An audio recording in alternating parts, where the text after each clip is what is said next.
नमस्कार, मी डॉक्टर जयेश संजय. मी Ashoka medical hospital Nashik येथे joint replacement surgeon म्हणून कार्यरत आहे.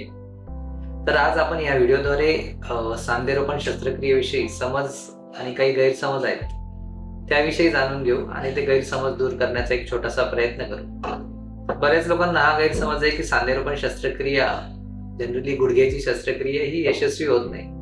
तर सांधेरोपण शस्त्रक्रिया आता खूप आधुनिक झाली आहे. त्याच्यातले इम्प्लांट्स खूप आधुनिक झाले आहेत आणि सर्जरीची जी टेक्निक आहे ती पण आधुनिक झाली. त्यामुळे ही शस्त्रक्रिया आता खूप मोठ्या प्रमाणावर यशस्वी होते.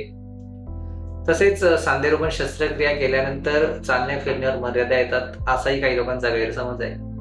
तर तुमच्या हाडांची ठिसूळता जर तुम्ही व्यवस्थित व्यायाम करून दूर केलीत आणि तुमचे स्नायू तुम्ही बळकट केलेत फिजिओथेरपी नंतर, तर तुमच्या चालण्या फिरण्यावर कुठलीही मर्यादा येत नाही.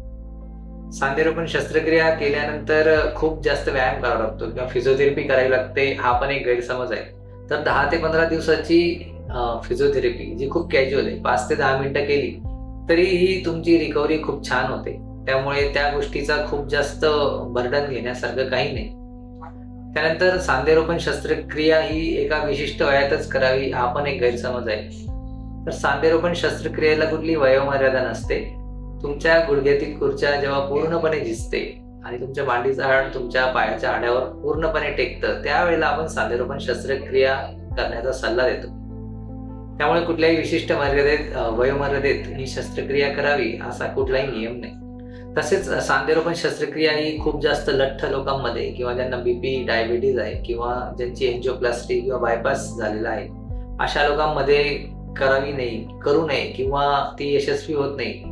तर तसं काही नाही. आपण शस्त्रक्रिया करण्यापूर्वी सगळ्या फिटनेसच्या टेस्ट करून घेतो आणि त्या सर्व फिटनेसच्या टेस्ट केल्यानंतर आणि योग्य त्या डॉक्टरांकडून सल्ला घेतल्यानंतरच ती शस्त्रक्रिया केली जाते. केल्यानंतर तुमच्या गुडघ्यांचं दुखणं पूर्वीपेक्षा जास्त वाढतं असाही गैरसमज आहे. तर तसं बिलकुल नाहीये. सांधेरोपण शस्त्रक्रिया केल्यानंतर जे तुमचं गुडघ्यांचं दुखणं होतं ते पूर्णपणे व्यवस्थित नाहीसं होतं आणि तुम्ही एक सुखी आणि आनंदी आयुष्य जगू शकता. आता नवीन तंत्रज्ञानानुसार रोबोटिक सांधेरोपण शस्त्रक्रिया सुद्धा आलेली आहे. तर आधी केल्या जाणाऱ्या शस्त्रक्रिया या ट्रॅडिशनल इन्स्ट्रुमेंट्स किंवा त्याला मॅन्युअल असं म्हणायचे, पण हीच शस्त्रक्रिया आता रोबोच्या मदतीने केली जाते आणि ज्या वाट्या किंवा जे इम्प्लांट्स आपण गुडघ्यात टाकतो ते एकदम ॲक्युरेटली प्लेस कसे केले जातील ह्या एका गोष्टीवर भर देण्यासाठीच ही रोबोटिक सांधेरोपण शस्त्रक्रिया आली आहे. आणि ज्या वाट्या एकदम परफेक्टली प्लेस झालेल्या असतील किंवा ॲक्युरेटली प्लेस झालेल्या असतील साहजिक आहे त्या वाट्या तुमच्या खूप दीर्घ काळ टिकतील, म्हणजे वर्षानुवर्ष टिकतील. जसे गाडीचे टायरची अलाइनमेंट असते जी थोडी जरी चुकली तरी गाडीचं टायर लवकर दिसतं, त्याचप्रमाणे रोबोटिक सांधेरोपण शस्त्रक्रियामध्ये तुमच्या वाट्या जर एकदम छान ॲक्युरेटली प्लेस झालेल्या असतील तर त्या खूप वर्ष टिकतील.